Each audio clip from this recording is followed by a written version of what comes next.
దాని యొక్క గమనం అయితే చాలా ప్రభావం చాలా గట్టిగానే ఉంది.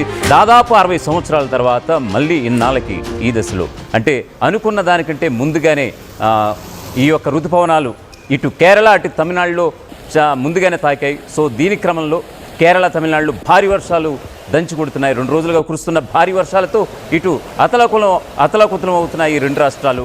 ఈ కేరళ విషయానికి వస్తే గనక ఇడుక్కి, ఎర్నాకుళం, ఇటు తిరువనంతపురంలో కూడా ఎడతెరిపి లేనటువంటి వర్షాలు అయితే పడుతున్నాయి. ఇటు వైనాడులో ఇటు వాగులు, ఇటు వంకలు సైతం పొంగి పొరులుతున్నటువంటి పరిస్థితి అయితే కనిపిస్తోంది. మొత్తానికి కేరళలోని 11 జిల్లాలకు అక్కడ ఉన్నటువంటి పినరై విజయన్ సర్కార్ రెడ్ అలర్ట్ జారీ చేసింది. తమిళనాడులో విస్తారంగా వర్షాలు సైతం పడుతున్నాయి. ఇటు కోయంబత్తూరు, అటు నీలగిరి జిల్లాల్లో కూడా కుండపోత వర్షం పడుతోంది. పలు ప్రాంతాల్లో రోడ్లపై వర్షపు నీరు నిలిచి జనజీవనానికి అస్తవ్యస్తం కలుగుతోంది. ఇక రోడ్లపై విరిగిపడ్డ చెట్లు, రాకపోకల బంద్తో అటు తమిళనాడు, ఇటు కేరళకు సంబంధించినటువంటి రాకపోకలకైతే చాలా అంతరాయం కూడా ఏర్పడుతున్నటువంటి సందర్భం అయితే కనిపిస్తోంది.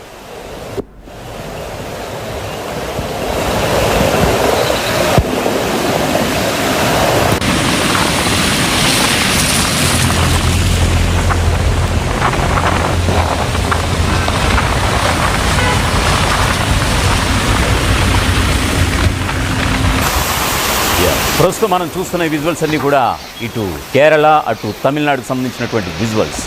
గత 2 రోజులుగా కురుస్తున్న భారీ వర్షాలతో అటు కేరళ కానీ ఇటు తమిళనాడు కానీ అతలాకుతలం అవుతున్నటువంటి పరిస్థితి. ఎందుకంటే కేరళలో ఎత్తైనటువంటి కొండలు, ఇటువంటి ప్రాంతాలు, ఎందుకంటే 2018లో కూడా మనం చూసాం అక్కడ ఉన్నటువంటి ఇటువంటి అక్కడ వరద వస్తే ఎలా ఉంటుందో, ముందుగా అక్కడ ఉన్నటువంటి చినుకుకి ఎంత మనం మూల్యం చెల్లించుకుంటాము అంటే మానవుల పరంగా కావచ్చు, వాట్ ఎవర్. 2018లో ఉన్నటువంటి ఒక ఇన్సిడెంట్ అయితే మనం కళ్ళారా చూసాం. అటువంటి ఇన్సిడెంట్ ఏమన్నా మళ్ళీ ఏమైనా తలెత్తే అవకాశం ఉన్నట్టుగా ఉందానంటే కనుక అటువంటి విజువల్స్ మనం చూస్తున్నటువంటి పరిస్థితి. కాకపోతే ఇక్కడ ఉన్నటువంటి ఒక గుడ్ న్యూస్ ఏంటంటే ఋతుపవనాల ఆగమనం అనేది కాస్త ముందుగానే వచ్చిందని అంటే కనుక ఖచ్చితంగా దాదాపు 60 ఏళ్ల తర్వాత వచ్చినటువంటి సందర్భం అయితే కనిపిస్తుంది. దాదాపు 60 ఏళ్ల తర్వాత మళ్ళీ 4 వచ్చిందని చెప్పేసి ఐఎండీ అధికారులు సైతం చెప్తున్నటువంటి పరిస్థితి అయితే కనిపిస్తోంది. సో ఇప్పుడు చూస్తున్నటువంటి విజువల్స్ ఇటు కేరళ అటు తమిళనాడులో ఉన్నటువంటి ప్రాంతాలకు చెందినటువంటి విజువల్స్. సో దీనికి సంబంధించి పూర్తి అప్డేట్స్ ఇవ్వడానికి దక్షిణాదిన ఈ ఋతుపవనాల ఆగమనం ఇంత విస్తారంగా విస్తరించడానికి గల కారణాలు, దీనికి సంబంధించిన పూర్తి అప్డేట్స్ ఇవ్వడానికి మా ప్రతినిధి శిల్ప లైవ్లో సిద్ధంగా ఉన్నారు. శిల్ప, ప్రస్తుతం ఆల్రెడీ ఇటు కేరళ కానీ అటు తమిళనాడులో కూడా భారీగా వర్షాలు అయితే దంచి కొడుతున్నటువంటి పరిస్థితి కనిపిస్తోంది. సో మరో కొన్ని రోజుల్లో కూడా ఇటు తమిళనాడు కూడా అటు ఏపీలో కూడా విస్తారంగా వర్షాలు పడే అవకాశాలు ఉన్నట్లు కూడా ఇటు ఐఎండీ అధికారులు కూడా చెప్తున్నటువంటి పరిస్థితి. దీనికి సంబంధించి మీ దగ్గర ఉన్నటువంటి అప్డేట్స్ ఏమిటి శిల్ప? దక్షిణాదిలో నైరుతి ఋతుపవనాలు చాలా చురుగ్గా కదులుతున్నాయి. ఇప్పటికే చాలా చోట్ల విస్తరించినాయి. ఐఎండీ అంచనా వేసిన దానికంటే ఇటు 6 రోజుల ముందుగానే కేరళ తీరాన్ని తాకాయి. అదేవిధంగా ఏపీని ఉదయం కోస్తాంధ్ర తీరాన్ని కూడా తాకినట్లు ఒకవైపు ఐఎండీ ప్రకటించింది. అండ్ మధ్యాహ్నం సమయంలో ఇటు తెలంగాణ ప్రాంతాన్ని కూడా తాకినట్లు ఒకవైపు ఐఎండీ అధికారులు అంచనా వేస్తున్నారు. మరో వారం రోజుల్లో తెలంగాణ రాష్ట్ర వ్యాప్తంగా కూడా విస్తరించే అవకాశాలు ఉన్నట్లు కూడా వాతావరణ శాఖ అధికారులు చెప్తున్నారు. దీనికి అన్ని కూడా అనుకూల పరిస్థితులు ఉన్నాయి. మనం గడిచిన ఇయర్లో చూసుకున్నట్లయితే 30వ తారీఖున నైరుతి ఋతుపవనాలు కేరళను తాకాయి. కానీ ఈసారి అనుకున్న దానికంటే చాలా రోజుల ముందుగానే తాకటంతో ఈసారి విస్తారంగా వర్షాలు ఉంటాయి అంటూ కూడా అధిక వర్షాలు నమోదయ్యే అవకాశాలు ఉన్నట్లు కూడా ఐఎండీ అంచనా వేస్తుంది. మనం చూసుకున్నట్లయితే ఇప్పటికే కేరళ, ఢిల్లీ, అదేవిధంగా అటు మొత్తం స్టేట్స్ మొత్తం వరదలతో ముంచెత్తిపోతుంది. ఒకవైపు నైరుతి ఋతుపవనాల ఆగమనం ఇవన్నీ కూడా ఎఫెక్ట్ చూపిస్తున్న పరిస్థితులు కనిపిస్తున్నాయి. రానున్న రోజుల్లో తెలుగు రాష్ట్రాలపైన దీని ప్రభావం ఉంటుందంటూ కూడా వాతావరణ శాఖ అధికారులు అంచనా వేస్తున్నారు. దీంతో పాటు ఈ రేపు అల్పపీడనం ఏర్పడే అవకాశం ఉంది. ఈ అల్పపీడనం బలంగా కొనసాగి వాయుగుండంగా కూడా మారే అవకాశాలు ఉన్నట్లు కూడా వాతావరణ శాఖ అధికారులు అంచనా వేస్తున్నారు.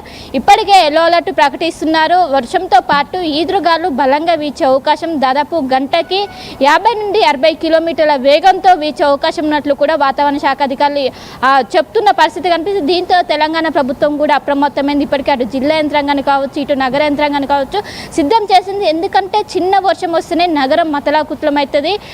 ప్రధానంగా ఎక్కడికక్కడ రోడ్డు పైన ట్రాఫిక్ జామ్ అవుతుంది, వాటర్ మొత్తం నిలిచిపోతాయి. ఇప్పటికే మాన్సూన్ టీమ్స్ అన్నీ కూడా యాక్షన్లోకి దిగాయి. అటు డిఆర్ఎఫ్ కావచ్చు, హైడ్రా టీంలు కావచ్చు, ఇవన్నీ కూడా యాక్షన్లోకి దిగి ప్రధానంగా ఎవరైతే లోతటి ప్రాంతాల్లో నివసిస్తుంటారో వాళ్ళని ఎప్పటికప్పుడు అప్రమత్తం చేస్తున్నారు. శిథిలావస్థలో ఉన్న భవనాలను వెకేట్ చేయాలంటూ కూడా ఇప్పటికే ఆదేశాలు జారీ చేసిన పరిస్థితి కనిపిస్తుంది. సో వచ్చే వారం రోజుల పాటు ఇటు తెలుగు రాష్ట్రాల్లో విస్తారంగా వర్షాలు పడే అవకాశాలు ఉన్నట్లు కూడా చెప్తుంది.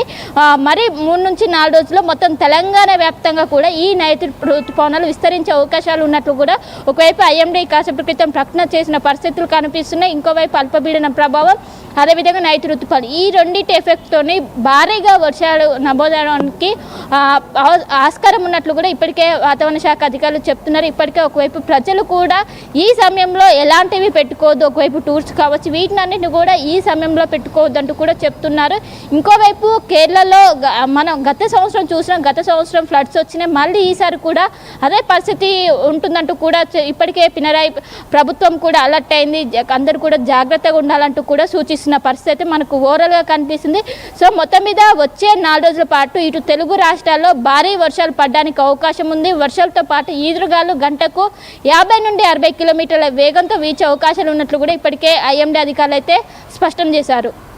శిల్ప, మరొక విషయం ఇక్కడ పర్టికులర్గా మనం ప్రధానంగా చర్చించుకోవాల్సినటువంటి ఒక విషయం, ఎందుకంటే తెలంగాణ హెడ్ క్వార్టర్గా ఉన్నటువంటి హైదరాబాద్ నగరానికి విషయానికి వస్తే కనుక పడ్డ చినుకుతో ఎంత నష్టం వాటిల్లిందో గడిచిన కొన్ని సంవత్సరాల క్రితం మనం చూసాం శిల్ప. యాక్చువల్గా దీనికి సంబంధించి మనం చర్చించుకోవాలనుకుంటే కనుక చాలా విపత్తే సంభవించిందని చెప్పుకోవాలి.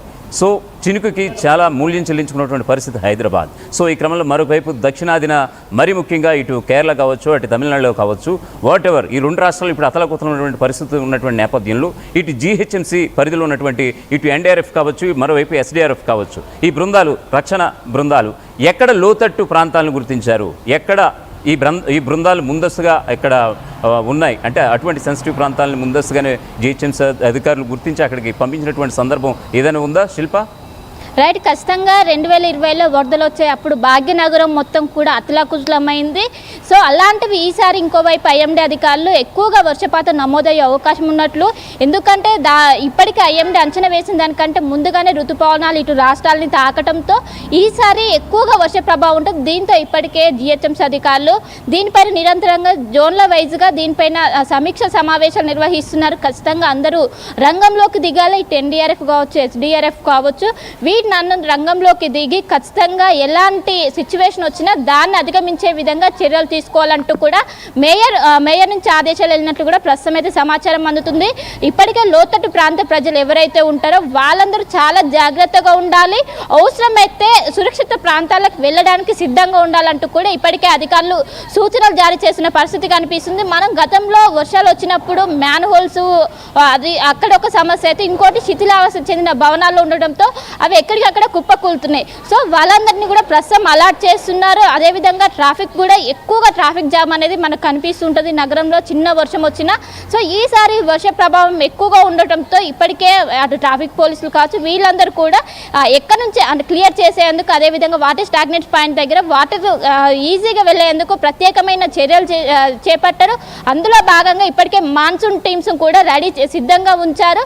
ఎలాంటి విపత్తు వచ్చినా ఎదుర్కొనే విధంగా అయితే ఇప్పటికే జిహెచ్ఎంసీ అధికారులు సర్వం సిద్ధం చేశారని చెప్పుకోవచ్చు. అటు జిల్లా యంత్రాంగాన్ని సైతం అలర్ట్ చేస్తున్నారు. ప్రజలు అప్రమత్తంగా ఉండాలి, అవసరమైతే బయటికి రావాలి ఈ సమయంలో అంటూ కూడా వచ్చే 5 రోజుల పాటు ఇటు తెలుగు రాష్ట్రాల్లో భారీ వర్షాలు ఉంటుంది. ఈ 5 రోజుల పాటు చాలా జాగ్రత్తగా ఉండాలంటూ కూడా ఒక ఆదేశాలు కూడా జారీ చేస్తున్నారు. సో మొత్తం మీద వర్షంతో పాటు ఈదురుగాలు కూడా ఉండడంతో చాలా జాగ్రత్తగా ఉండాలంటూ కూడా ఇప్పటికే సూచిస్తున్న పరిస్థితి కనిపిస్తుంది.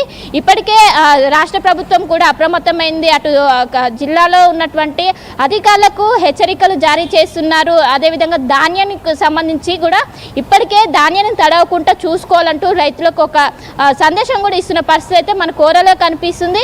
సో మొత్తం